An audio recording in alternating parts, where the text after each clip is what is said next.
When you think of business, the culture of business, the goals of business, what do you think of? Money, profit, power, greed, crushing the competition?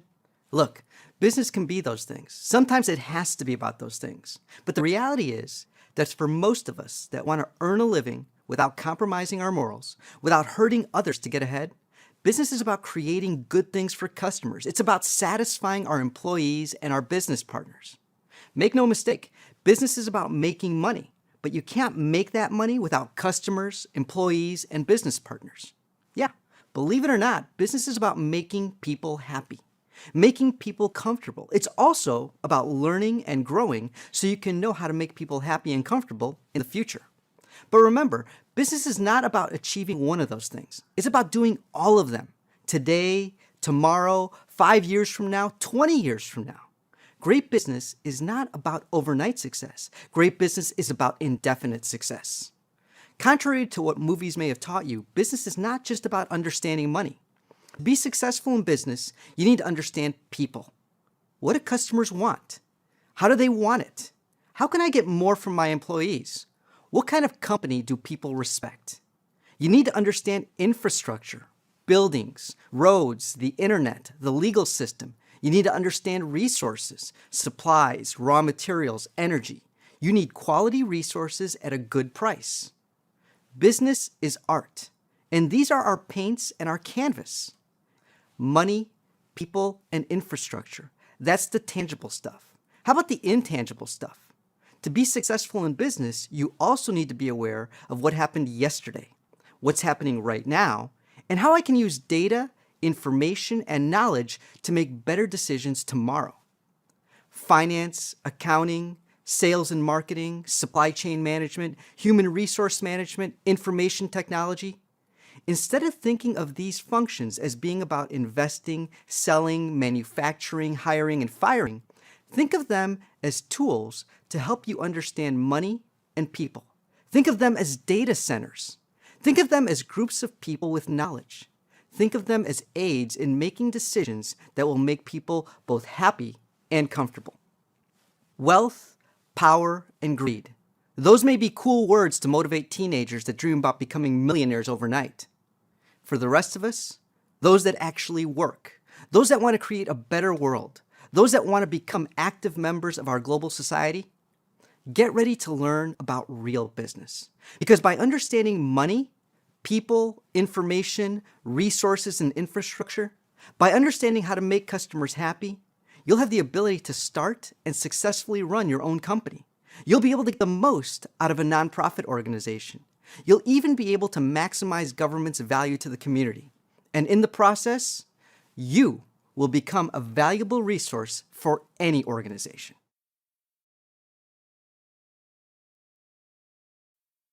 Making money, being profitable, that's the goal of every business. But it's not very easy. No matter how big or small, companies of every size often struggle to make a profit. I'm serious. How can that be? How can a company not make a profit and still be in business? Well, before we try and answer that question, you need to first understand the basics of profit. Profit is the amount of money left over after a company pays all of its bills. Profit is calculated using this simple formula. Revenue minus cost equals profit. Looks simple, but in fact, it isn't. That simple formula has so many layers. Let's first concentrate on revenue. Revenue is the amount of money a company collects from its customers. Cost. Cost is the sum of all the expenses for a company. We need to subtract all of the costs from the revenue. It's a very challenging balancing act. Every company in every industry is trying their best to tip that scale in the revenue direction. There are a couple of ways to do this. Increasing sales can be tough. As a result, many companies try and control costs by cutting employee hours and using lower quality materials. But by doing that, you may alienate customers, downgo your revenues. Do you see the challenge? To grow quickly, you need to do things like buy more land, open facilities, invest in more inventory, and hire and train lots of new people. That's a lot of money. Their costs to constantly grow are very high. And so even a few months of good sales may not be enough to make a growing company profitable. Startup companies often lose money for many years before they start making a profit. Soon you'll start to see every story in the news as a signal of profit. Try it right now. Go to a reputable news site and look at the headlines. War on terrorism. Does that mean lower sales for airlines? Does it mean increased sales for a military supplier? The price of oil. How does that impact the cost of a trucking company? How does it impact the revenue of an oil company? Child birth rates increase. A new cancer drug is approved. A massive snowstorm is due to hit your part of the country. The government passes a new law. In each case, think about which companies will see changes in revenues and which companies will face changes in their costs. Making money, being profitable, that's what businesses try to do.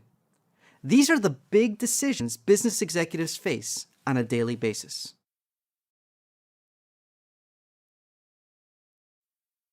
In business, every decision, big and small, has an impact. Decisions can result in consequences we anticipated, or they can sometimes take us in directions we never considered, impacting things we never imagined. As humans, most often we tend to first consider how things will impact us individually. Next, we may begin to consider the impact on those we know, those we care about, and those we have to answer to. In business, those who will be impacted by the decisions we make, they're called stakeholders. And as a business manager, it's your job to consider all known as well as all possible stakeholders. Customers, employees, owners, investors, upper-level managers, and other fellow employees. They're all stakeholders that always need to be considered. Considering stakeholders isn't just about evaluating situations before you make a business decision. It may also be the key to influencing your employees or your boss that change could result in a chain reaction of positive outcomes. They may not only influence how they feel about the recommended change, it may also get them excited about how this relatively small decision could impact them and those around them. The key to seeing and evaluating stakeholders is to have a powerful imagination. So, as you make big decisions today, consider the stakeholders. Who are those that are most likely to be impacted immediately? Who might be impacted tomorrow, next month, next year? Who might be impacted by your decision 10 years from now? Yeah, it might seem strange at first, but this is the first step in becoming a visionary business leader.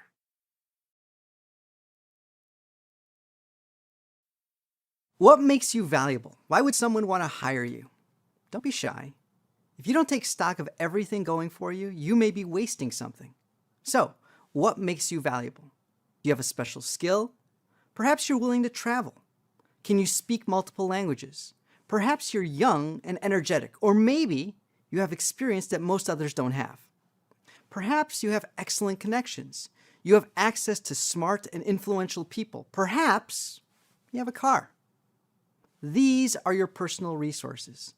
It's good to know what you have at your disposal, because when you set a goal, you need to know what you have going for you. And you also need to know where you come up short. It tells us the resources we lack. It tells us what we need to get before we can actually go after our goals. Companies need to do the same thing. Very often, they have a large collection of people, machines, buildings, and inventory that they can use to work towards their goals. And while most of the resources I listed for the company were tangible, like people, companies must consider their intangible resources.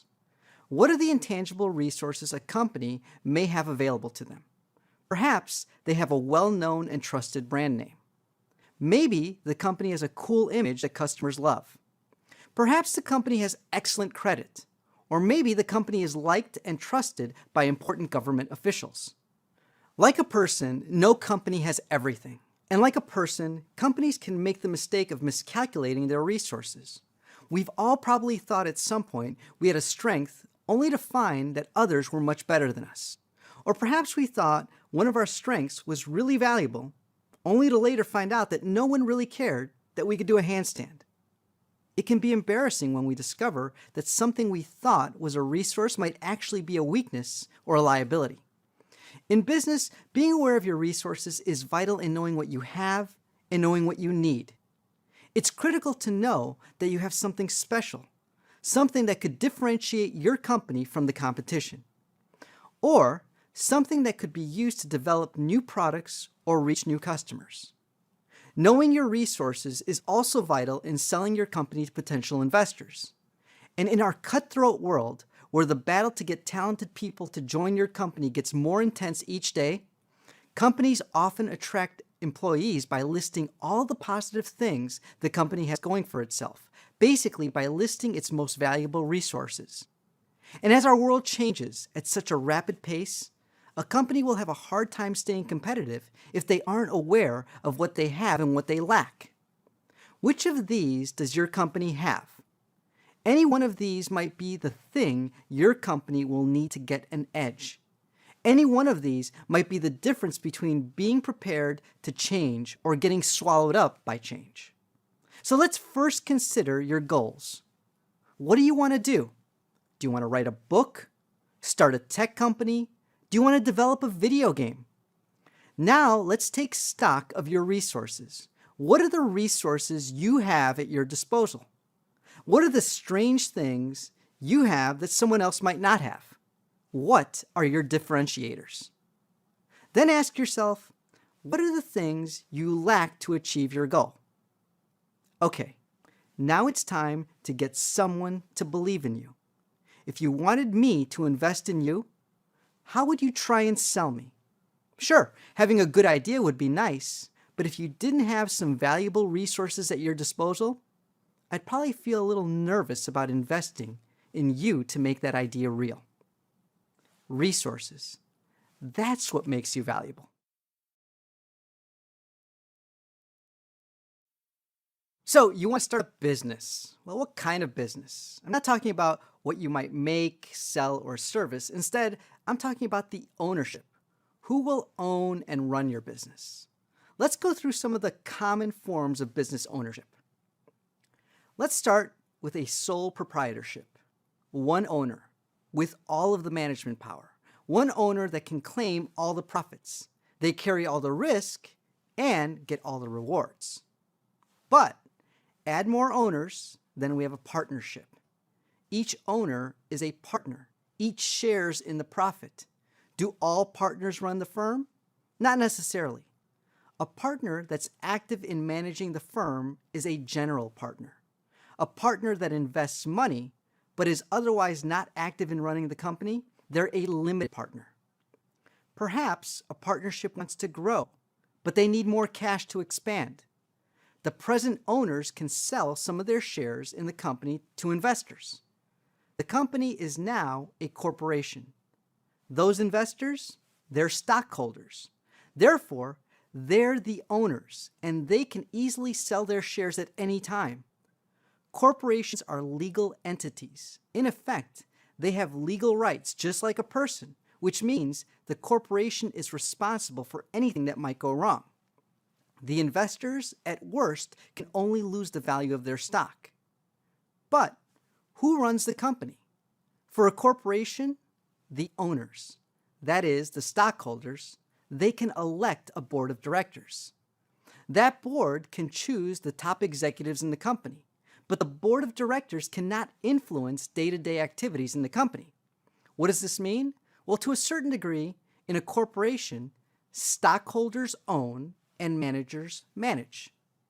There are many other nuances in trying to choose the best ownership model for your organization, but hopefully, now you know some of the basics associated with the most common ownership models.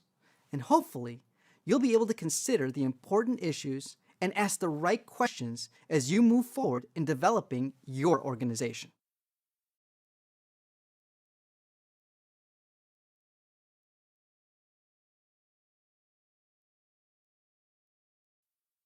What are the products you love to buy? The ones you love to shop for, the ones you research, electronics, cars, furniture, or maybe it's clothes. For people that love clothing, What makes for a great purchase? What would make for a great shirt or dress? Perhaps it's the design of the clothing. What do you like? Classic, modern, outrageous? But to be truly great, it needs high quality fabrics. This is something you'll want to wear again and again, and it'll need to survive getting washed. Perhaps you value excellent workmanship, solid stitching, consistent sizing. Not all of us have an unlimited clothes budget though, so the price will also be important to the customer. And the company needs to make a profit, so they'll be concerned with their costs. For some of us, we want something from a brand we trust, or perhaps a brand that others will admire. So marketing and branding will be important. We can't visit every store or online retailer. We don't visit every fashion blog. So the clothing company has to get their clothing so that we can see it. So many things need to go right for us to find this one special article of clothing. And if they want us to buy from them again and again, they'll need to consistently satisfy us in all of these categories over and over again. It's no wonder that the most successful and progressive global companies value cross-functional teams. So while you may expect luxury brands like Coach, Chanel, Gucci, and Prada to be filled with dozens of great designers, a real business person understands that a successful company in an industry where creativity and innovation are required, a successful company needs cross-functional teams. Small, well-managed teams made up of very different people with very different skills. So, not only does a company like Chanel have great designers, but they also have people skilled in marketing, purchasing, manufacturing, finance, engineering, strategy, and probably a number of other areas. Each of those functional experts brings different skills, different problem-solving techniques. Each is creative in their own way. Each judges success in a different way. This is why companies like Apple, Nike, and Lexus have such a long track record of success. Each of these companies values people that understand the importance of product quality, innovation, design, marketing, and of course, profit. As you consider your company, its strengths, its weaknesses, consider the respect and attention paid to all the different functions in your company. Be sure your company gives a voice to a varied group of leaders. They can see mistakes you wouldn't consider. They can also expose you to opportunities you would have never known about. Long-term success takes a true commitment to cross-functional teams.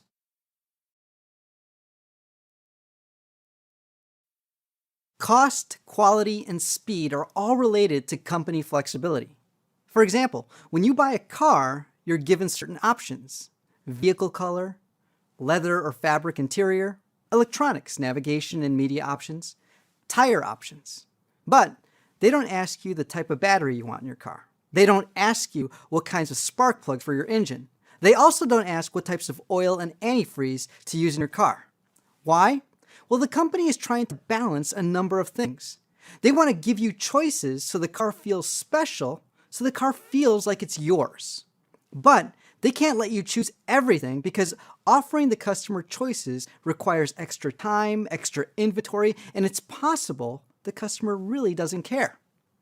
If the company offers you 10 different tire options for one car, they would probably need to carry inventory of all 10 tires. Lots of inventory, in low volumes, higher per unit prices from the supplier, plus your workers now have to become more versatile.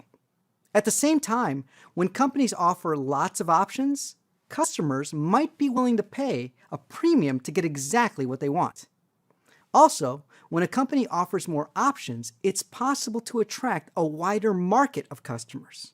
Now we have cars for people that like different colors, for people that want luxurious leather interiors, and also for parents that would rather have cloth interiors that are easier to maintain. We also have a car that appeals to people that just want a car with basic stereo options, as well as families that want the very best media options for those long trips with the kids. So, as your company develops new products and services, consider all of the possible options. Which options does the customer value most? For each feature, how many options will you need to offer? And are they willing to pay the premium for that option? Does that make your market bigger? Will offering that option deliver a profit? At the same time, which features are customers willing to accept as standard? Standard features are easy to mass produce. If materials are needed, you can buy them in bulk for a good price.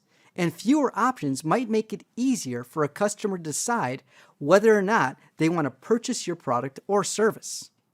The next time you go anywhere, a restaurant, a coffee shop, the post office, the grocery store, consider all the choices they let you make. Consider the ones they don't. And then try and think about how the number of choices impacts their cost, their quality, and their speed.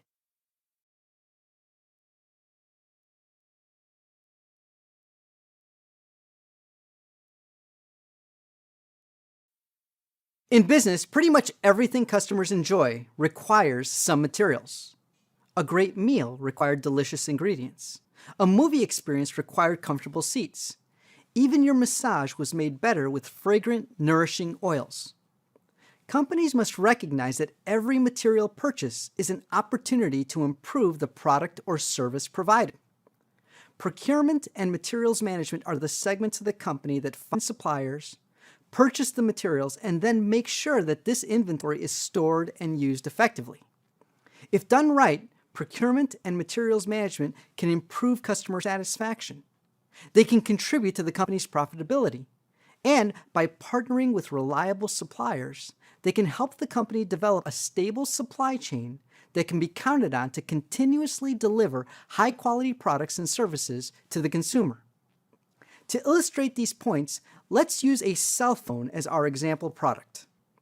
And actually, since we're buying parts for this cell phone, let's consider just one part of the cell phone, the battery. What does our company need to think about? Let's first consider the consumer. What does the consumer expect? They want value, a long-lasting battery at a reasonable price. They probably also want a battery that is safe, a small, lightweight battery that won't overheat. If this is what the customer values, and if those are the things that we advertised, the battery in some way needs to fulfill the customer's expectations. A great battery helps make our phone better. A better phone will sell more units, and thus our revenues go up. Now that we made the customers happy, let's remember that revenues alone won't bring us a profit. We need to consider our company's needs. The company needs to control costs. While we're buying great batteries for our customers, we have to know what the total cost of purchasing these batteries will be. I'm not just talking about the per unit cost. You must consider the total cost of these batteries. The cost of storing batteries, costs associated with theft and damage, the cost of negotiating and placing orders from battery companies. And don't forget that someone needs to pay for the delivery of those batteries. So if keeping costs low is important to your company, you'll need to remember inventory costs include the cost to buy, hold, and order inventory. That brings us to the final party involved in our battery purchase, the supplier. The battery supplier will ultimately dictate battery cost and the quality of the battery. But they also impact our cell phone company in other ways. If they can fill orders quickly, we can keep low inventory levels. Even if we run out of stock, it won't take long to get a new shipment. For that kind of service, though, we'll probably have to pay a higher price. On the other hand, a slower supplier may have lower per unit prices, but we'll need to carry more inventory since we have to place orders early just to be sure they'll be able to fill them before we run out of batteries. This takes care of our battery needs today. But how about the next generation of cell phones? We'll need stronger batteries that fit in our new phone design, and we still need to control our costs. In modern business, suppliers are business partners. When we sell more phones, they sell more batteries. On the other hand, if they make batteries better, we may sell more phones. Because of this, suppliers and innovative manufacturers must work together to understand the customer, develop new technologies, and also to develop manufacturing and logistics strategies. Whether your company is buying cell phone batteries, tomatoes, theater seats, or even massage oils, it needs to consider the customer, the supplier, and our company. As you head back to work today, ask yourself these simple questions. Are the customers happy with the materials they buy or use? Do we consider our supplier a partner? Are suppliers involved in helping us develop better products and services? And do we consider the cost of holding inventory or just the cost of purchasing? If your answer to any of those questions is no, you are likely missing an opportunity to maximize your company's potential.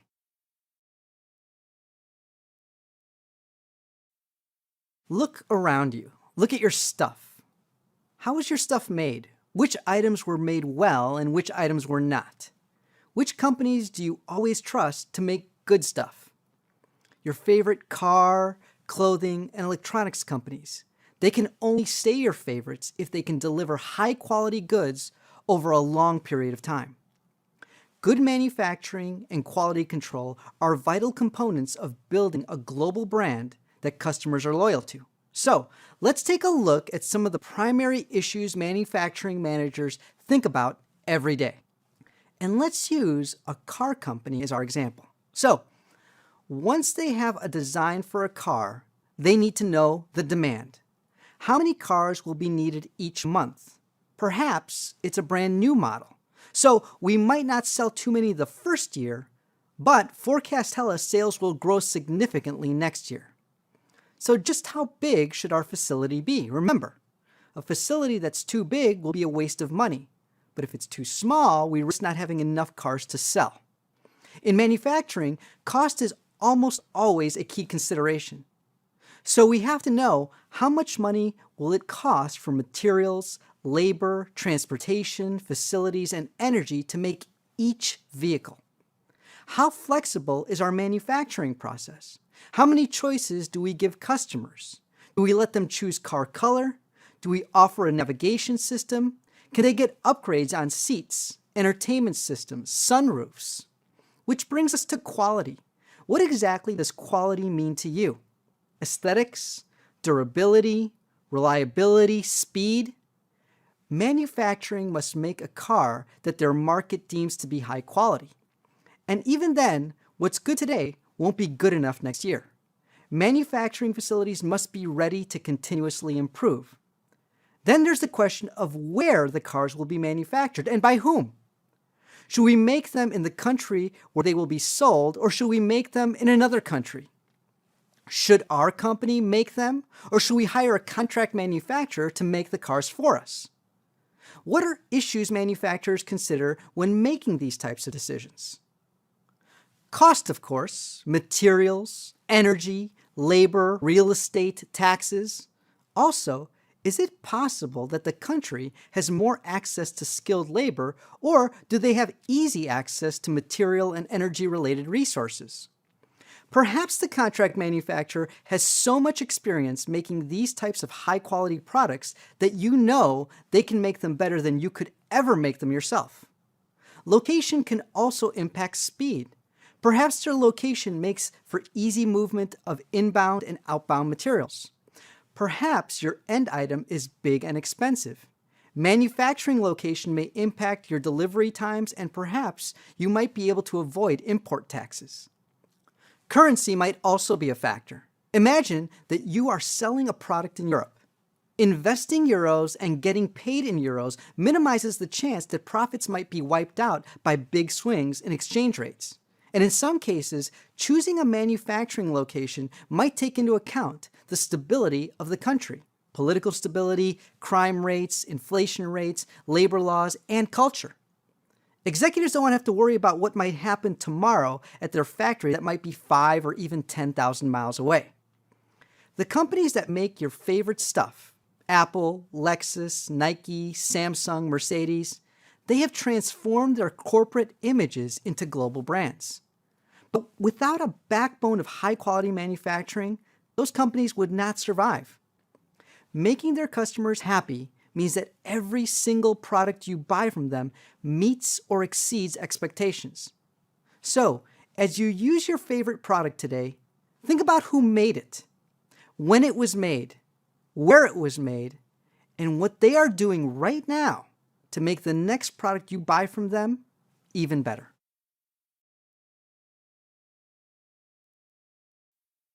In just the last few years, the term logistics has gotten very popular. Global companies like DHL, UPS, and FedEx are known as logistics companies. But what exactly is logistics? I mean, is it just getting finished goods to a customer's home or perhaps to a store where these goods can be put on a shelf ready for purchase? Yeah, that's logistics, but it's just a small part of what the world of logistics encompasses. You see, logistics doesn't just happen in the last mile before a product gets to the hands of the user. Logistics happens before a product is even made. Even in the most simple supply chains, raw materials and components are shipped to manufacturers. Finished goods are shipped to distribution centers, and from there, products make their way to a retail store or an online retailer's picking and packing warehouse where finally they can be shipped to your home. All along the way, there are important decisions to be made that will impact whether the shipment was quickly delivered, safely, on time, in the right amount, and of course, at a reasonable cost. Plus, we want to know that our logistics process is flexible. Big orders, small orders, perishable products, heavy products, dangerous goods, orders destined for big cities and others heading towards a farm, domestic orders, and foreign orders. And nowadays, customers want to be informed. Customers want to have the ability to track their shipments. Marketing and manufacturing are important, but a great product that comes with a big shipping cost and then arrives late, damaged, or to the wrong address ruins the customer experience. As a result, logistics specialists are constantly making decisions that must make customers happy and keep the company profitable. So how can a logistics manager keep the company profitable? Keep inventories low. Move inventory as quickly as possible and at the lowest possible cost. Empty trucks and containers waste fuel, so keep trucks and containers full by planning effectively. And don't get caught unprepared. Stockouts, rush shipments, and shipping errors are extremely expensive and can mean the loss of a customer forever. So in the end, logistics managers are tasked with making all sorts of decisions that balance cost, speed, and customer satisfaction. What types of decisions? Well, should we use a truck, train, ship, or plane? What type of packaging is needed to keep the items safe? They also consider storage issues like, what's better, having high levels of long-term inventory sitting in a warehouse or low levels of inventory moving quickly through distribution centers? And if you're shipping globally, you'll need to consider issues like import and export laws, tariffs, and documentation. You see, logistics is about a lot more than delivery. Oh, and don't forget, materials don't just move in the direction of the customer. Reverse logistics deals with returned items, items requiring repair that need to be sent to a repair center, and reusable and recyclable packaging. As companies look to control cost, reduce waste, and eliminate product loss while still getting the right good to the right place at the right time, companies need to consider all of the pieces of the logistics puzzle. Logistics is beneficial for everyone involved. Customers get what they want, how they want, and when they want it. And companies can make it all happen with minimal cost and waste. Now that you have a better understanding of some of the vital pieces of the logistics puzzle, think about which pieces your company may not be considering.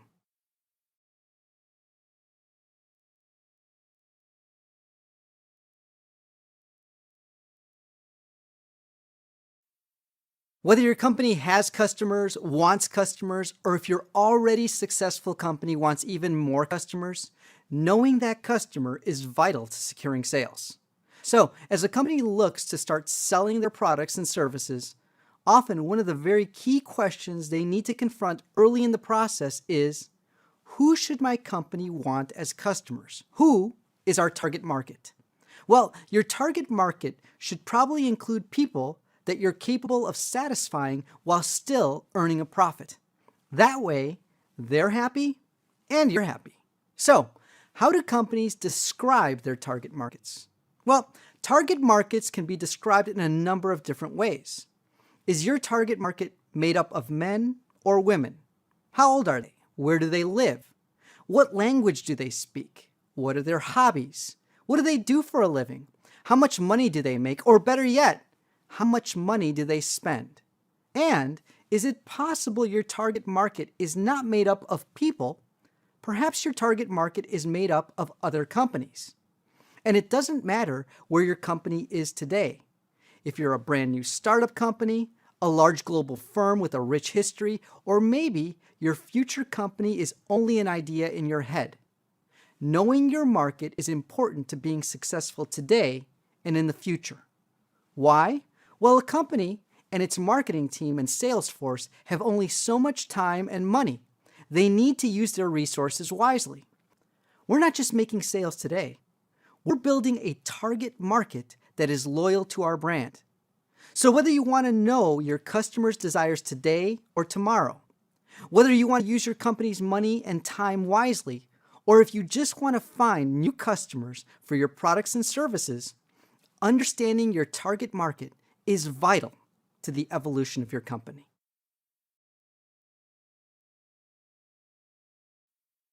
Friends, family, business partners, there are so many people in our lives and so many others we have yet to meet. Developing and maintaining relationships with all of them can be difficult, but these are the people we count on for support, stability, and growth. Nowadays, companies understand that their customers serve the same purpose. Customers support the company. A loyal customer base provides stability, and our present and future customers provide an opportunity for growth. So how can companies reach their customers? How can they create an emotional connection that will drive a person to buy your product or service? Well, there are three basic issues that need to be considered. Who's the target market you'd like to reach? What does the company want to say? And how will that message be delivered?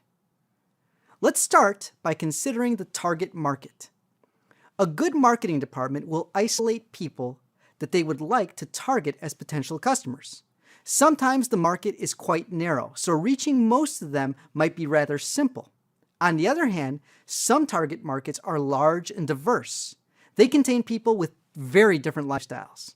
This could pose challenges in reaching all of them in a simple and cost-effective manner.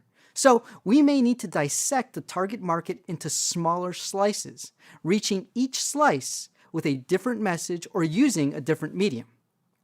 Now that we know the market, what do we want to say to them? Are we trying to make them curious? Do we want to stir emotions, excitement, inspiration, fear? Perhaps the goal is to build trust. Some companies want to invite customers to be part of a group. Ultimately, we hope the customer will be called to action. Make a purchase, join our club, visit our website. While a good product or service will satisfy a customer, customers need to be aware that the product exists. They must trust they will get value for their purchase, and they must be driven to seek out the product or service and then purchase it. Developing a message that can quickly inform, inspire, and move someone to act, that's not easy. It requires creativity and a deep understanding of human behavior. With our message in hand, it's now time to deliver the message to our target market. How can we make contact with the customer? Digitally, in their cars, at an event, in a trusted atmosphere. Perhaps they hear about us through a friend, or maybe they learn about us at a store. Each of those mediums is different. So a marketing executive has to be able to send the same message using different mediums. Is your message something that can be delivered using audio, video, pictures, digital messaging? Is your message simple enough that it can be powerfully delivered by other people? All the while, we need to remember that our budget is limited. So as we consider identifying the target market for our message, crafting a message for that market, and then delivering that message so it is heard or seen by our customer, we have to ask ourselves, are we maximizing our investment? If we spend $1 million to communicate with 200,000 potential customers, how many of those people will need to purchase our goods and services such that we make a profit? Relationships are a two-way street. Both parties need to feel enriched by the relationship. By knowing your target market, crafting a meaningful message, and knowing how to deliver that message via multiple mediums, companies can communicate with customers, new and old.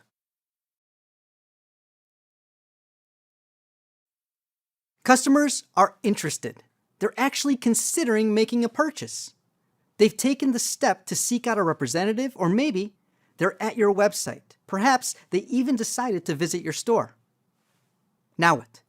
What are some of the key issues that need to be considered in making that first sale and then having them purchase from us again?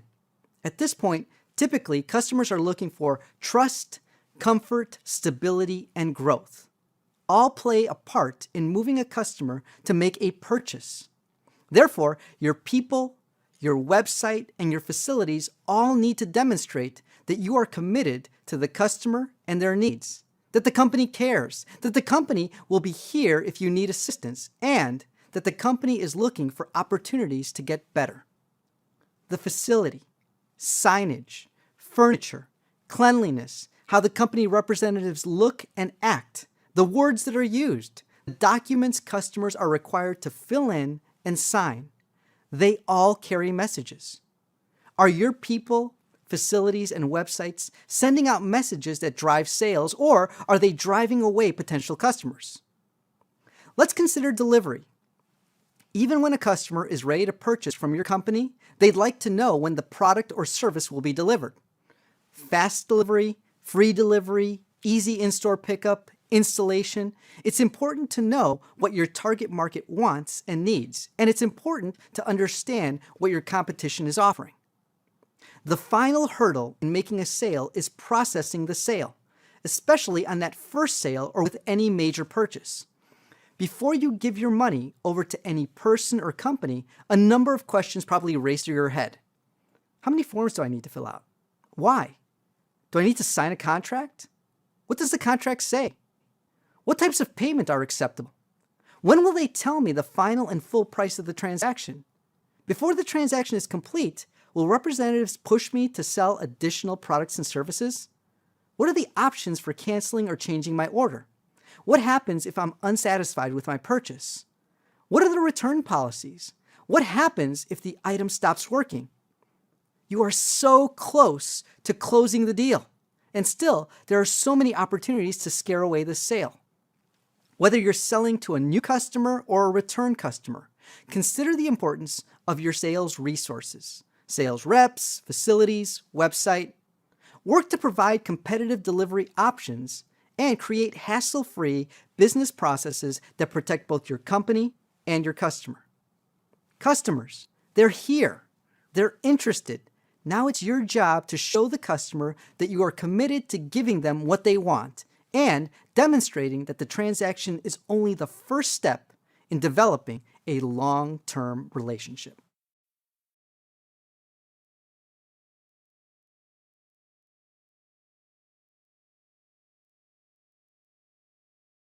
Whether you're starting a new business, developing a new product or service offering, or even if you're developing an improvement initiative at your company, you are exploring uncharted territories. An explorer may need food and supplies, but in business, you'll need money for our ventures.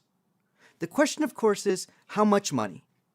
It's a very difficult question to answer. Having lived through some failures and successes has its value. Good and bad, remembering the key to success in another project, or better yet, knowing what killed your project last year, can be vital to understanding the true financial needs of a new project. And the more daring your project, the more unknowns there are. So, having a vivid imagination can be useful in developing a budget. What will be needed if you run into design problems? What happens if your product catches on quickly? What happens if there's a product recall? Truck accidents, warehouse fires, a movie star uses your product on TV. Are you ready for everything, good and bad? Even when a company is an overnight success, it doesn't mean the company started yesterday and then became profitable today. They purchase materials and equipment. They buy or lease offices and factories. They hire and train people, and then they open the business. Does your financial budget have enough money to even get you here? Notice, you haven't even made a sale yet. So far, it's only money going out the door. Now that sales begin, you may be saying, now we can be profitable. Not so fast. Until you pay for everything you have spent up to this point, you aren't making a profit. It could take months or even years before you're actually making a profit. Let's say it only takes 6 months to turn a profit. Did your financial budget account for 6 months of wages, rent, materials, energy, equipment and maintenance, office supplies?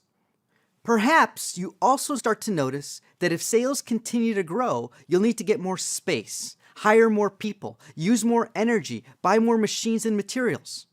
Will you have enough money to expand even when revenues are just beginning to blossom? So, whether you start a new company, launch a new product, or start an improvement initiative, you'll need to have the money to start the project, support the project before revenues are generated, and also be prepared to fund growth and expansion if success comes quickly. Discovery and innovation are exciting for any company, but they come at a price. Be sure your company is prepared to pay.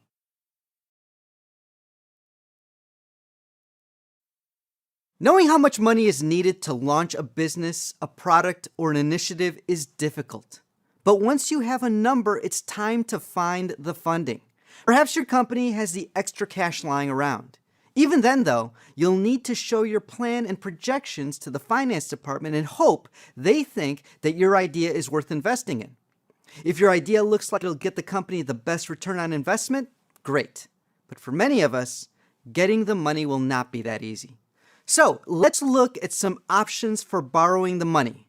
This is called debt financing. Common types of debt financing include loans and bonds. A loan is a transaction where a borrower gets money from a lender and agrees to repay the money in a certain amount of time, sometimes weeks, sometimes months, and sometimes over many years. The lender could be a bank, a friend, a family member, or even a credit card company. Why does the lender give the money to the borrower? Well, the lender expects to make money by getting interest on the loan. And in the case of a secured loan, if the borrower does not pay back the money, the lender can take assets from the borrower as payback. If your company gets a loan, you are taking on certain risks. You must be ready to pay back the loan or make periodic payments when the loan comes due. Not paying back the loan in time could bring penalty fees, result in the loss of company assets. It could hurt your credit rating, and if you're borrowing from friends and family, you risk damaging the relationship. In some cases, though, companies could issue bonds. Bonds are essentially small-scale loans from investors. And just like a bank, they will pay you interest. How about if we don't want to borrow the money? What could we give investors instead of interest payments? We could give them a stake in the company. Big corporations can issue stock. Each share of stock might be sold for $100. The company gets the $100 to invest in new ventures. The owner of the stock now owns a very small percentage of the company. How small? Well, some companies have millions or even billions of shares. But suppose a company sells even just 1 million shares. The company might be able to raise tens or even hundreds of millions of dollars very quickly. Small private companies, though, might look to venture capitalists. These folks will give you money, but they'll want ownership in return. For example, you might sell them 25% of the company for a $5 million cash investment. The company now has $5 million in cash. But in return, the investor will demand you grow the company such that their 25% stake in the company will grow as the company grows. Then again, some entrepreneurs raise money by selling parts of the company to friends and family. Again, this is very risky. They now feel entitled to manage the company, or perhaps ask for their money back if they don't agree with your management. Loans, bonds, and equity investments are sort of classic ways companies raise money. But nowadays, we also have crowdsourcing money online. Business competitions where startups present their ideas and judges award funds to one or more companies. Companies may also seek grants or gifts from the government or charitable organizations. Often, this type of financing is available to companies that are either owned by or serve underprivileged or underrepresented groups. Look, raising money is not easy, and often it's not risk-free. So, understand your needs and understand the trade-offs so you can explore the financing opportunities that are best for your company. Success is great, but now what? In many cases, companies work so hard to break even that they never even imagine what to do with the profits. And strangely, the more profits that there are, the more questions there will be about how to use them. That's why the best companies plan for success. They already know how they'll use the profits, or at least they have ideas. In some cases, the answers are easy. If profits were promised to investors, you may need to distribute some of the funds. And if you have lots of investors, you may need to figure out who gets paid first. It's also possible that some investors may look to divest once the company is turning a profit. So the company might have to be prepared to give the investor back their entire investment plus any appreciation in their share of the company. If you didn't get your money from investors, you probably borrowed money for this or other ventures. You may want to pay off some of these debts. The government, they always want their cut too. So your company needs to plan to pay taxes on those profits. And let's not forget about the people that made this success possible. How do you think your employees feel when the company starts generating profits? Proud, happy, excited, relieved? Yeah, probably, but they also probably feel like they deserve a reward. Is your company prepared to pay out bonuses to keep employees happy and keep them energized for the next few months? And while bonuses are great, some want something more permanent.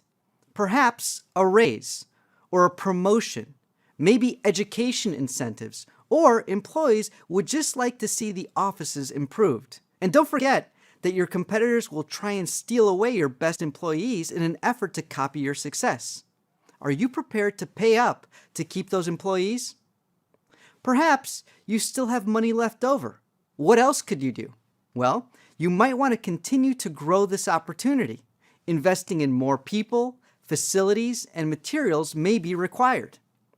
You might need to invest in research and development, innovating this product or service, or perhaps developing new products and service offerings.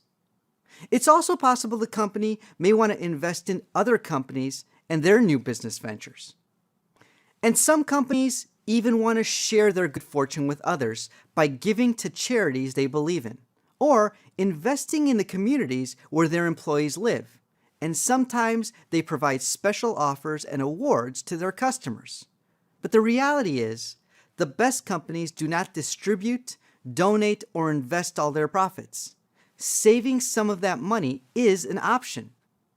Times may be good now, but we never know what lies ahead. A bad economy, new competitors, new business opportunities. Having accessible cash in a company's savings might be the key to comfort and happiness in the future. The world of business is filled with risk and failure. Any good business person knows that. And thus, they prepare to deal with adversity. But the best business people not only survive the day-to-day struggles of business, they are also prepared to deal with success. Is your company prepared for the challenges that come with success? If not, your success may be very short-lived.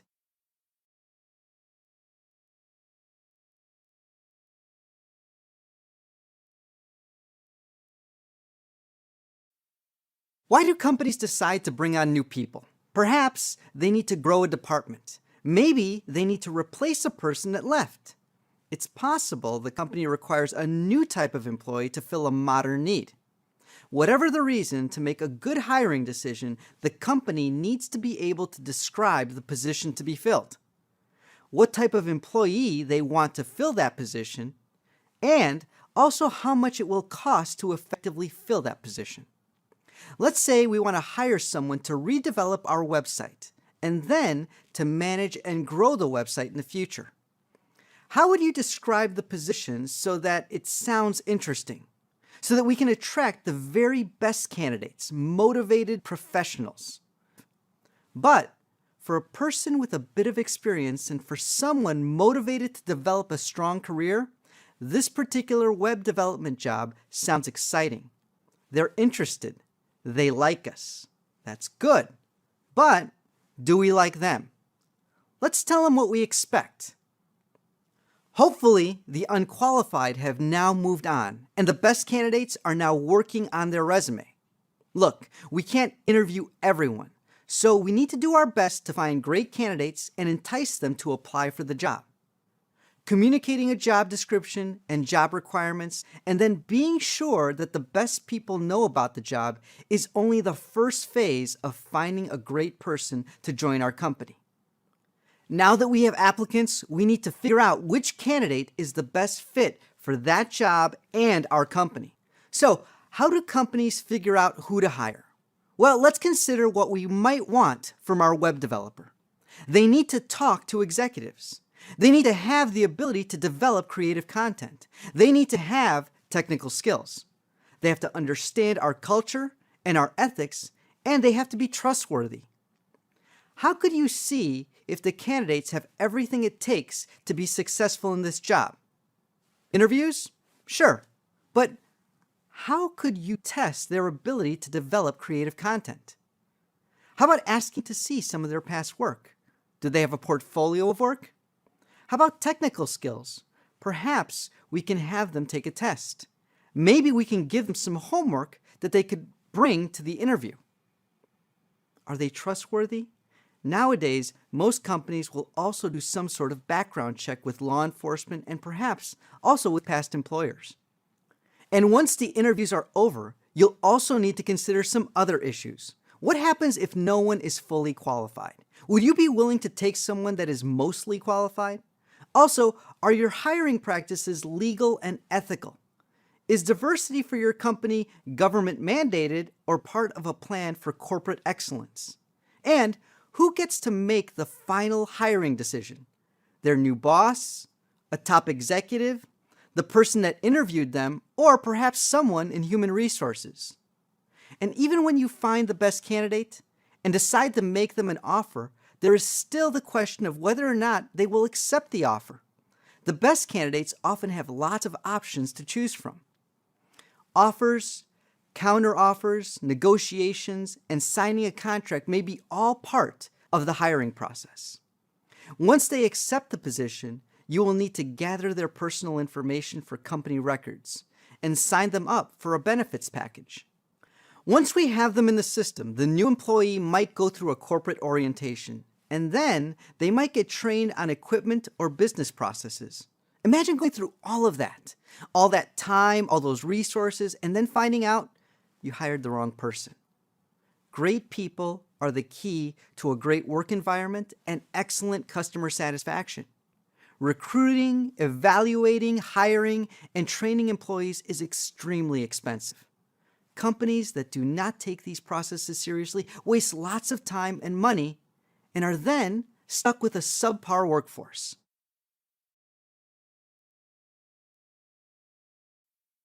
The best companies want the best people. They will fight for them. And once hired, the company is looking to get the very best that person has to offer.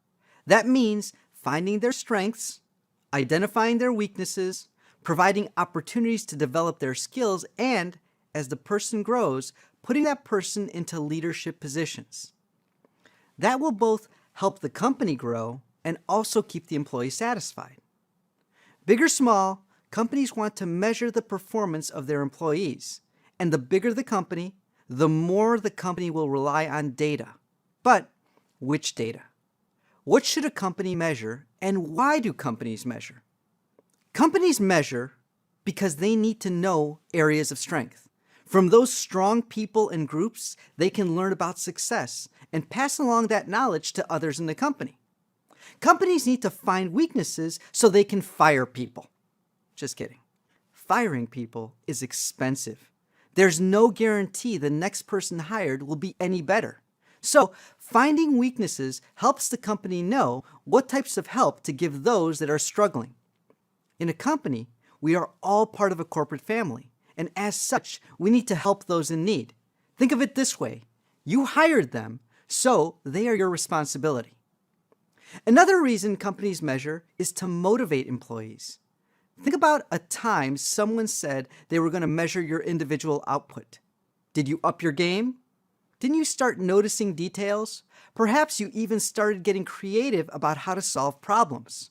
Focused and creative employees. Companies love that. But remember, good measurements will motivate good behavior. Bad measurements might motivate bad behavior. And while the performance metrics may motivate employees temporarily, they won't stay motivated unless they are rewarded for that excellent output.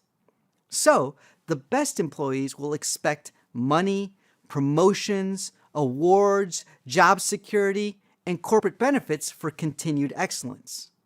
All of this is not easy, though. Companies face all sorts of challenges in measuring and motivating. Like what? Well, coming up with good performance metrics is difficult. Some things, like attitude, customer service, and work ethic, are difficult to measure.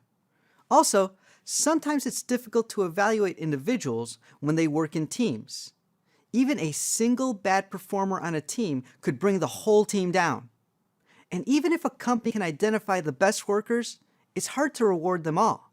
Rewards must be doled out in a fair and legal manner. Also, while one employee may want more money, another may prefer a long-term contract or perhaps a promotion. And let's not forget that we also need to keep underperforming employees motivated. Providing these employees feedback, giving them advice, and getting them assistance requires excellent people skills. If you're too harsh, they may become timid. They may avoid making decisions and taking risks. On the other hand, if a manager is too nice, the employee may believe that there is no need to change their behavior. So, let's take a little self-quiz. Are you a good employee? What are your strengths? Can you prove it to me with numbers? Based on your strengths, how can you help a company grow? How about weaknesses? What types of training and support would you like from your company? Finally, if you prove yourself successful in your job, what would you expect in return? For many of us, coming up with answers to all of those questions can be tough. Now imagine being responsible for coming up with answers to every question for every employee in your company. If you can do that, and do it well, then you're doing what the very best companies in the world do.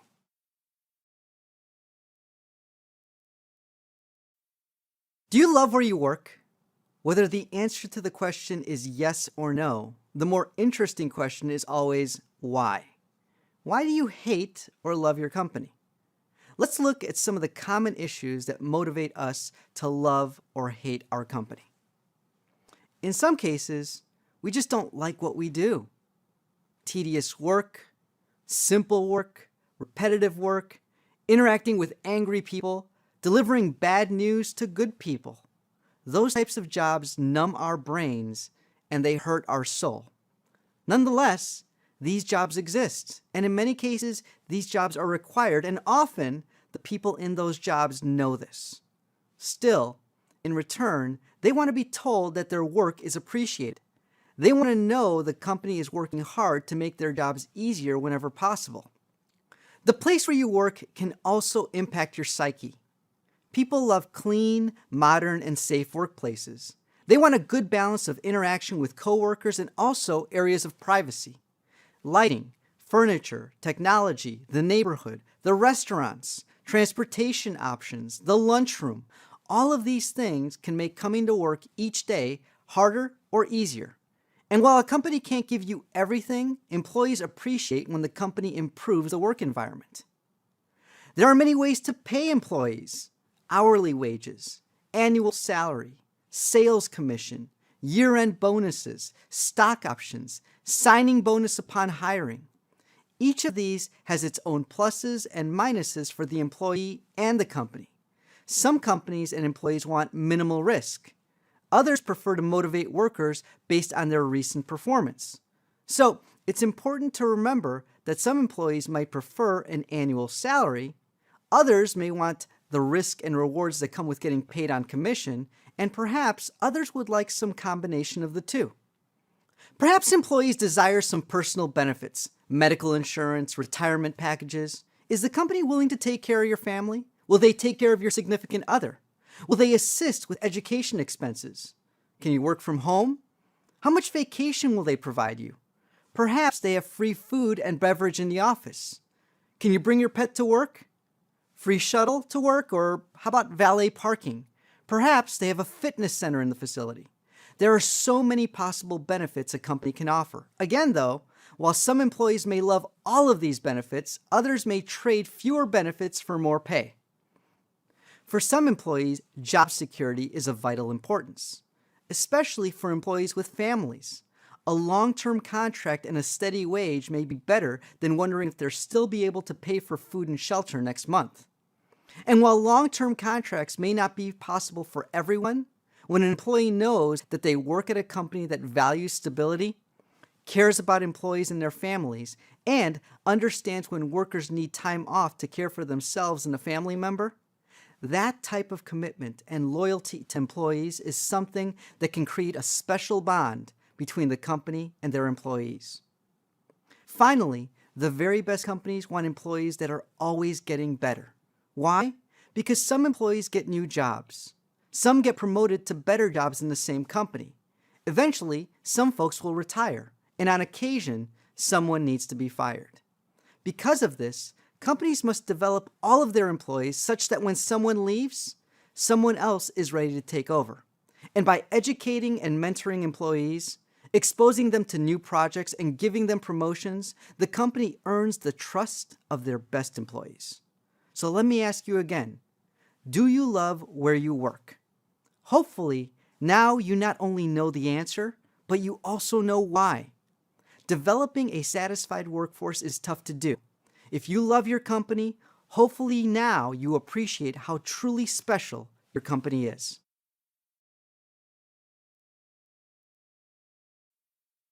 Much like romantic relationships, ending employee relationships can be difficult. And while some human relationships last for a lifetime, the same is not true in business. Eventually, employees leave the company. Sometimes they leave you, other times you must end the relationship. And like with the romantic relationships, the end may be smooth and easy, but other times the end comes with friction. How can companies minimize the friction? Well, it all starts on day one, the day you hire an employee. What is said and what is signed, that is an opportunity for a company to make a smooth ending possible. Companies need to be sure not to set false expectations, and they must be clear about what would constitute termination. If the company is too harsh on day one, a bad relationship may have already started. If the company is not specific enough, it could shield bad employees from termination. There are a number of reasons companies terminate employees: illegal behavior, inappropriate behavior, poor performance, lying about skills or past jobs. They're all common reasons for firing an employee. And unfortunately, even good employees may be laid off when a company is struggling financially. No matter what the reason, a company must be truthful. They must tell workers why they let them go, and all managerial statements related to terminations and layoffs must be documented. Also, companies must be fair. All employees must be treated the same way. Inconsistencies in employee evaluations may be construed as discrimination. When appropriate, consider providing departing employees a severance package. Why? It can build goodwill. It can soften the blow when layoffs of good workers are required, and in a contentious parting of the ways, it can bring about a swift resolution. In all these cases, though, it is important to document the purpose of the severance. While terminating an employee for any reason can be difficult, sometimes employees leave the company by choice. They may get a new job at another company. They may decide to leave to get a degree, and of course, some folks decide to retire. In all of those cases, it's vital to try and set up a final meeting, an exit interview. This allows the company to thank the employee for their service, find ways to stay connected, and ask them for their positive and negative experiences with the company in an effort to improve the employee experience in the future. In the case of retirees, staging a retirement event can be helpful to everyone saying their goodbyes and allow management to recognize the employee's complete contributions to the organization. The person retiring is celebrated, and other workers may be motivated to build a deeper relationship with the company that takes time to honor employees that have given a good part of their lives to this company. The best companies know the rules of terminating employment. They respect labor laws when bad employees are involved, and they know the importance of honoring their retirees. And they may even have specialists that are responsible for ending employment relationships in the company. Saying goodbye is never easy, but in the world of business, it's something you'll need to face.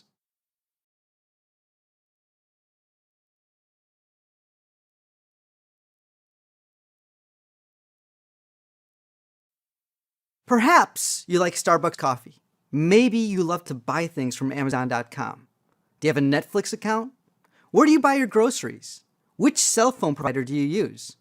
The companies that sell you the things you need, they appreciate the purchases you've made from them, but they want to keep you as a customer.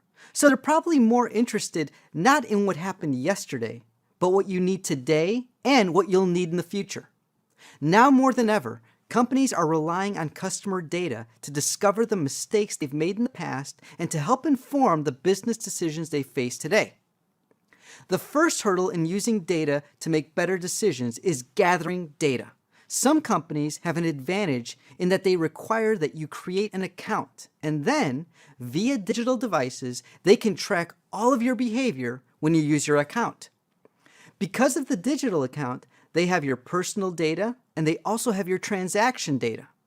For companies like Amazon, Netflix, and your cell phone provider, gathering data can be rather easy.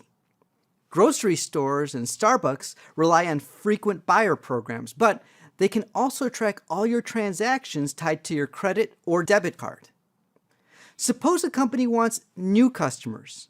They could use demographic data associated with current customers, or they can gather public and sometimes private data from companies like Google, data consultants, and sometimes from the government. Data is special because it can be so personal. If you went and asked a data mining company what they knew about you, you'd probably be shocked, angry, frightened, and perhaps a little embarrassed.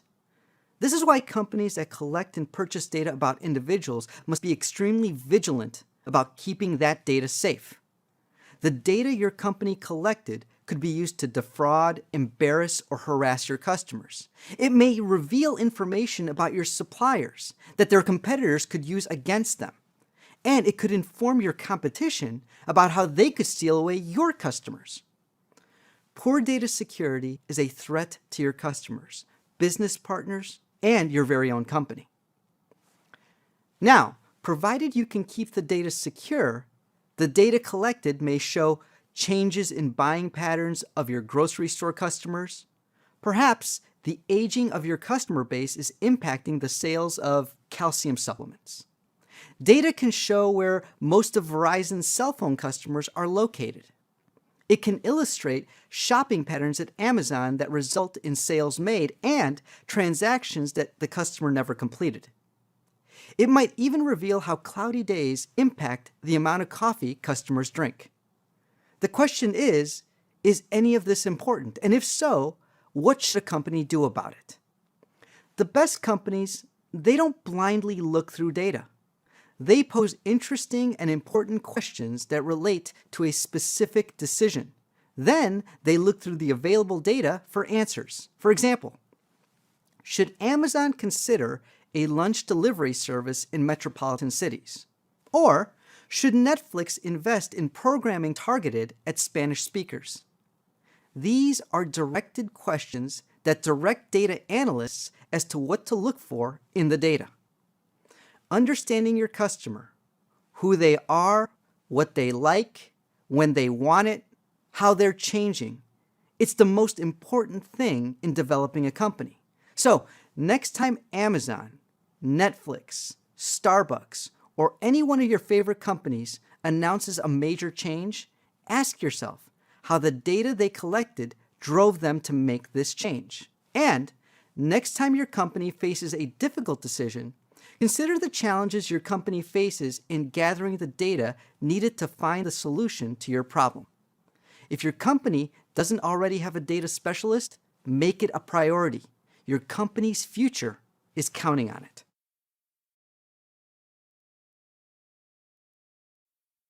What would you say if I told you that Coca-Cola is coming out with an electric car?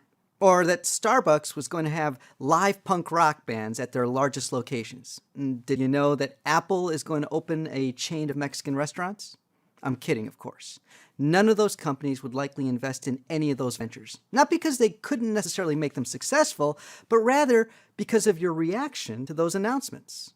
Coca-Cola manufacturing an electric car? Consumers would wonder, really? What do they know about cars? Would I want to tell people my car is made by Coca-Cola?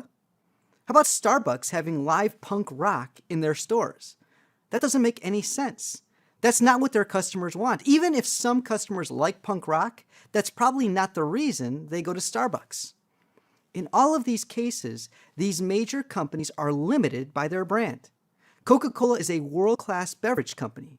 Starbucks is a global coffee chain. Electric cars and punk rock just don't seem to make any sense. At the same time, though, their brands define them. Their brand will also inform customers about the expected quality level. It will help them launch related products and services.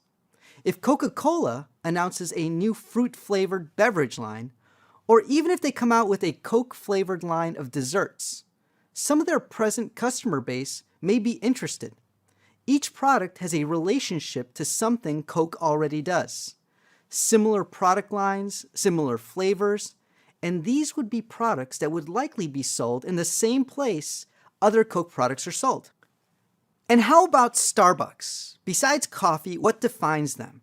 Their colors and the logo, the decor and ambiance of their coffee houses, the care taken in taking your order and making your drink. That is part of their brand. If Starbucks announced new drinks, a new line of home decorations, a relationship with a charity, or live in-store music, a Starbucks customer might be intrigued, and perhaps in most cases they would trust that Starbucks would understand what their customers expect. So we can see how Starbucks' very powerful brand creates opportunities for growth and expansion, and to a certain degree, why the brand may also be limiting. As your company grows, consider your logo and colors, your employees and facilities, your website and advertisements, and of course, your product and service offerings and where you choose to sell them. Every decision in those areas begins to define your brand. A comforting and consistent message to your target market might result in customer loyalty and opportunities for growth. Mixed messages in advertising, product quality, and the stores where your products are sold may confuse or alienate your customers. So today, I want you to consider your favorite brands, or maybe Google most popular brands or most valuable brands. Consider a few of your favorite or maybe least favorite brands on the list. What does that brand mean to you in terms of product quality, corporate values, customer service, the types of customers they attract, the places where their products and services are typically sold? Consider products and services you could see them develop in the future. Now ask yourself, is your company's brand just as easily defined? Is your company's message consistent? Does your company's brand limit growth, or do your customers trust your brand to develop new products and services in the future? Your brand. It's your identity. It carries messages to customers. Make sure you take special care to develop a brand that defines what you are and what you desire to be.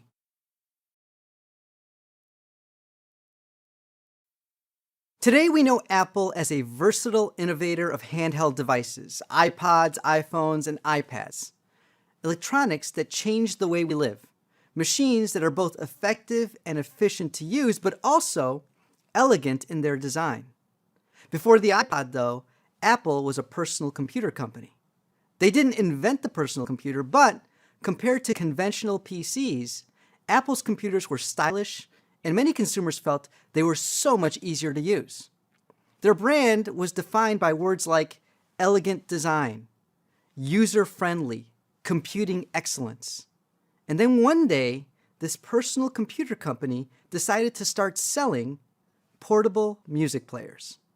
We all know how well the story ends for Apple, but when Apple made this shift to handheld portable devices, it was seen as a big risk. But Apple had a strong brand. Yes, a brand built on personal computers, but also a brand defined by style and user-friendliness. Plus, Apple had developed such a loyal following that their customer base was eager to see if Apple could make music easier to enjoy anywhere. As your company manages its present state and considers its future, it's helpful to study a brand like Apple. Apple understands that its present offerings, computers, portable devices, iTunes, and their Apple stores are what connects them to consumers today. Excellence in product quality, service, accessibility, and overall value. They're vital to maintaining a strong brand. In turn, all of the effort expended to keep customers happy today keeps Apple in contact with their customers. This helps Apple understand its own weaknesses and also informs Apple on changes in their customer base. The brand stays strong today, and the information can be used to develop new products and services for tomorrow. What's next for Apple? Who knows? But their ability to make machines and sell media in fun and convenient ways is opening up the possibility for Apple to sell nearly anything we find vital to our lives. If you love Apple, would you consider an Apple TV, an Apple car? How about Apple appliances for your kitchen? Apple used their reputation of elegant design, user-friendliness, and an intense brand loyalty to reach out into new product categories and services. What can your company use to expand its portfolio of products and services?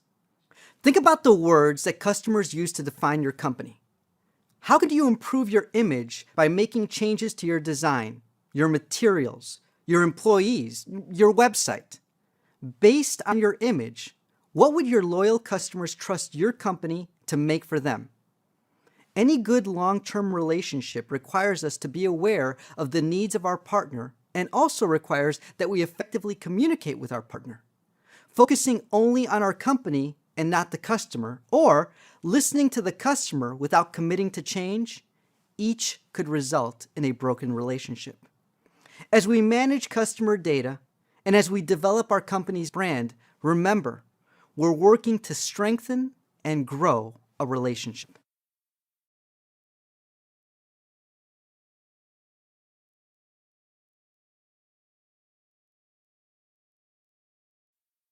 Money. It's the lifeblood of the organization. It needs to flow. Money comes in from customers. Money must also go out to employees and suppliers. What happens if the flow stops? No revenues from customers, the company dies. If we stop paying people, no supplies, no employees, the company dies. So, whose responsibility is it to keep track of the money flow? Finance? No. Finance does deal with money, but their job is not to keep track of money flows. Their job is to obtain funds and also to invest them. Keeping track of the money flow is the job of accounting. They're responsible for tracking money coming in from customers, money going out to employees and suppliers, and they're also responsible for keeping track of money flowing inside the organization from one department to another. Why is this important, and who benefits from this tracking of the money? For that, let's discuss the two types of accounting: managerial accounting and financial accounting. Managerial accounting keeps track of where all the money goes. This is important to people inside the company. This helps with budgeting. It helps us keep track of departments that are using money wisely, and it also tells us where there might be waste. Managerial accountants are the ones that tell us how much it costs to make and deliver a $2,000 television to the consumer. So, managerial accountants help managers inside the organization measure costs of production, marketing, and everything else that goes on inside the company. They also assist in developing budgets for next year as well as budgets for new projects. After the fact, they can then report if people are staying within those budgets. Plus, managerial accountants find ways to help us minimize taxes. So, what do the folks in financial accounting do? Instead of being responsible for reporting to folks inside the company, financial accountants are tasked with developing reports for people outside of the organization. Why is this important? It informs people about our company's financial status. That's important for anyone considering investing in the company, and for organizations that might consider lending money to us. Plus, government agencies, special interest groups, employee unions, law enforcement, and sometimes even customers are interested in knowing about the financial activities as well as the financial stability of the organization. While financial reports are generated by financial accountants throughout the year, they work hard to develop the all-important annual report. The annual report provides financial data, a written recap of events from the past year, and a statement of concerns and opportunities for the company in the future. This information in the annual report will influence all sorts of actions and behaviors inside and outside the company. So, financial accountants must carefully consider every word and every number in developing an annual report that abides by the laws of commerce and does not mislead parties inside or outside of the organization. As you can see, having accountants, both managerial and financial accountants, helps a company learn from its past, understand its present financial health, and also plan for its future growth. You may not love accounting, but hopefully now you understand just how important they are for any organization that requires money to survive.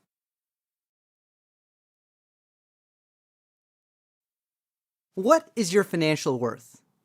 How would you figure that out? Well, to start, we'd add up all of your money and the stuff you own: cash, savings, retirement accounts, your home, your car, and other property. We total it up. Those would be your assets. Now, for most of you, you'd also owe money: bills, power, water, cell phone. We'd also add in credit cards, car loans, student loans, your mortgage. Those are your liabilities. Now take your assets and subtract your liabilities. That is your net worth. For some of you, the number may be positive. You have more than you owe. For many others, though, liabilities exceed assets. You have a negative net worth. Accountants do the same thing with companies, except for companies, assets minus liabilities gives us owner's equity. So, what would be the assets for a company? Cash and investments, machines and furniture, buildings and land, and also vehicles. For the most part, those are tangible assets, but you'd also include intangible assets like patents, trademarks, and copyrights. How about corporate liabilities? Companies have bills. They pay off loans like you and I, but they might also have to make payments on bonds they issue to investors.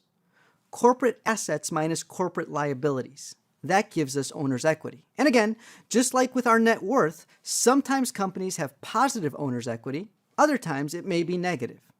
So, why not take stock of your personal net worth today? Add up your personal assets, consider your personal liabilities, and then calculate your net worth. So often, we're caught up in just making money and paying bills. We get lost in the day-to-day finances.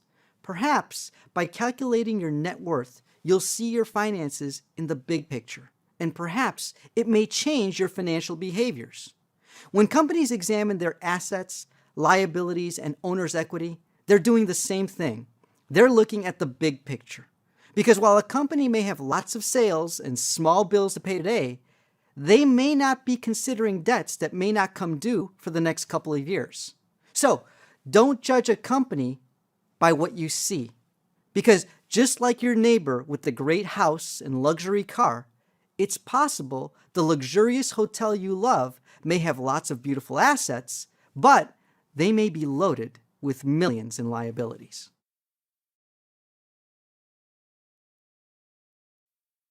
In order to measure and report their annual profit, companies will develop an income statement.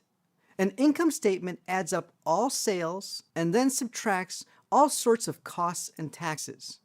One important thing to remember is that an income statement is an annual statement. So, if you do a Google search for Starbucks income statement, it will likely generate income statements for the last 3 to 5 years.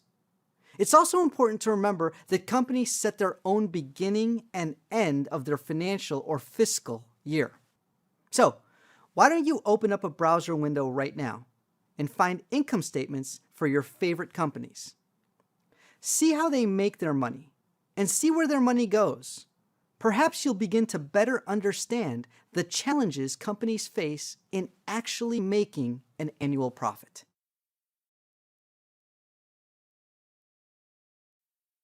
Accountants are important to companies and investors. They tell us what's happening with money inside the company.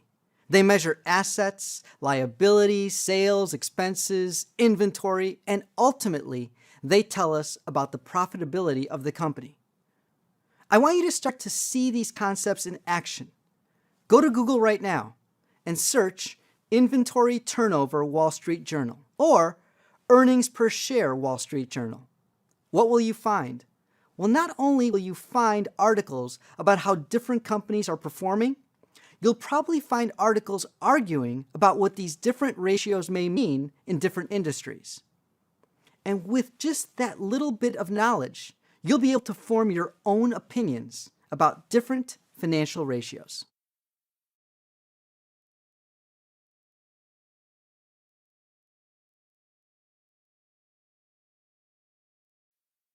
How does a company get stuff done? Whether you're paying at the register, getting a refund, placing an order from a supplier, or perhaps you're applying for a loan from a bank. Good companies have documented processes that allow them to perform repetitive processes effectively and efficiently. Business processes are vital to any growing company. They allow for consistent, high-quality output. By documenting business processes, companies can expand quickly.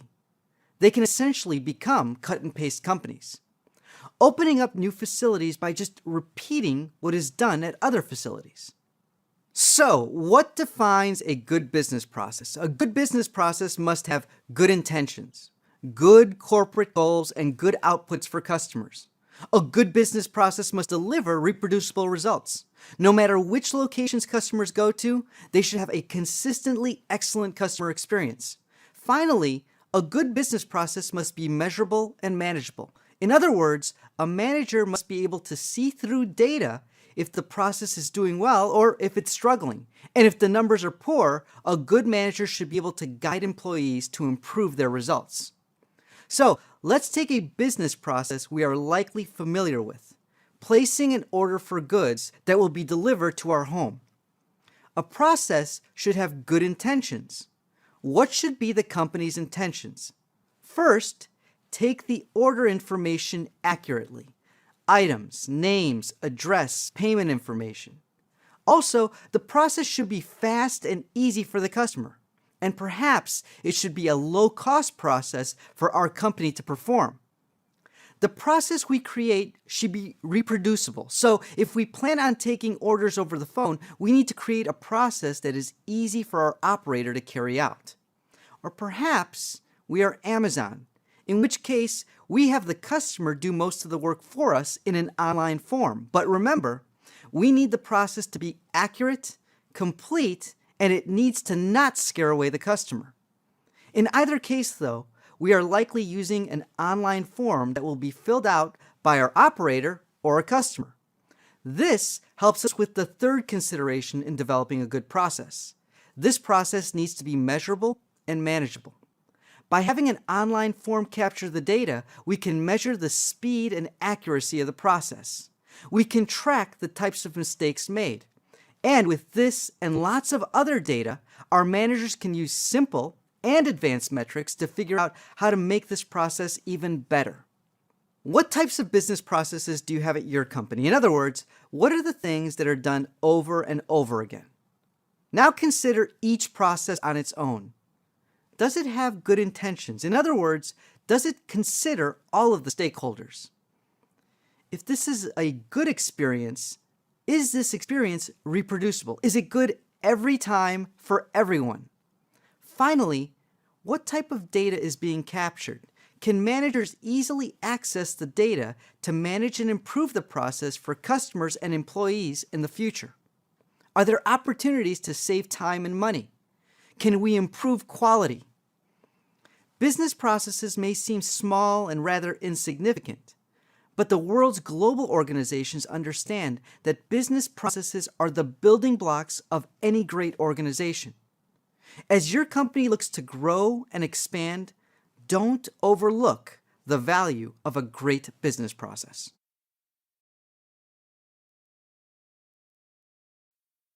What types of resources does a company have? Materials, machines, money, and employees.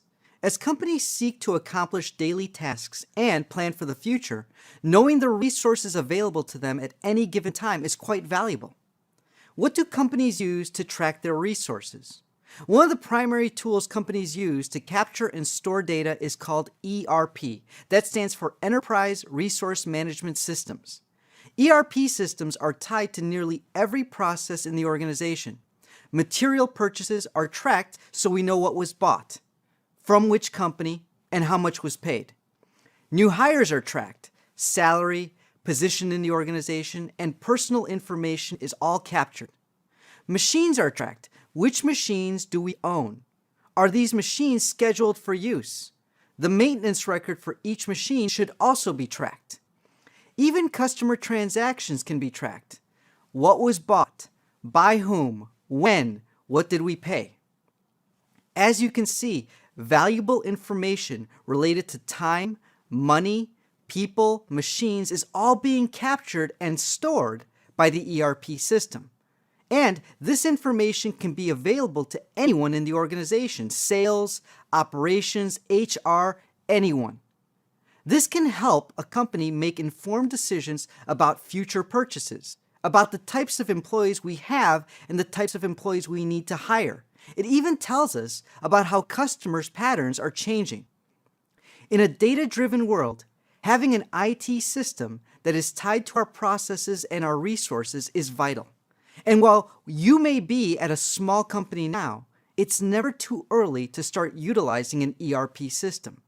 Is your company utilizing an ERP system? If not, the folks in marketing, sales, HR, finance, accounting, basically everyone, they probably don't have the data they need to maximize the performance of the company. Data analytics is vital to maximizing performance in the modern world.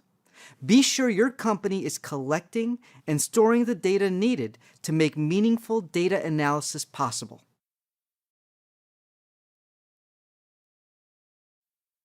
Data is everywhere. Companies are inundated with data. Data they collect and data available via the internet, the government, and even via data consultants. The question is, what can we do with data?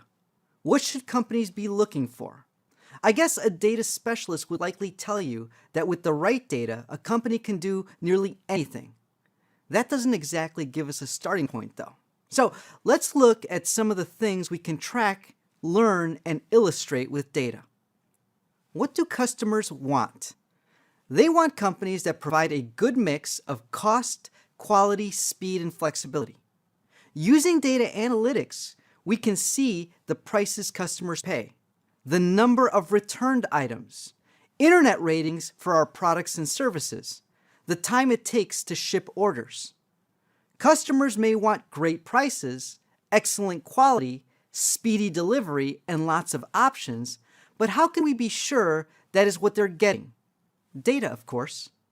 If our numbers are poor, we know where we need to make changes. And if we're producing great numbers, we now have proof we can pass along to customers via salespeople and advertisements. What do companies want? Companies want to have effective products, services, and processes.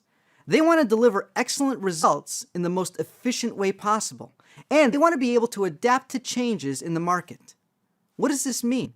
It means that as your company develops performance metrics, be sure you have performance metrics in each of these three areas: effectiveness, efficiency, and adaptability. For example, effectiveness. How many cars did the company sell? Efficiency.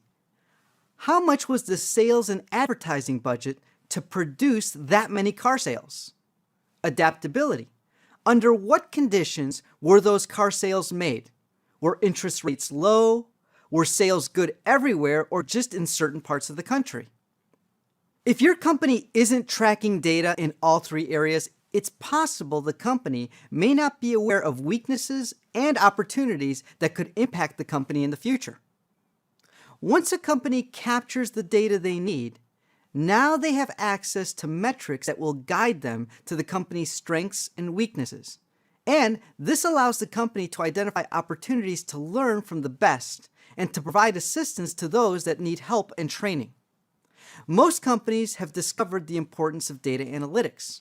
As a result, we are now seeing companies that want to use this data to inform and influence others.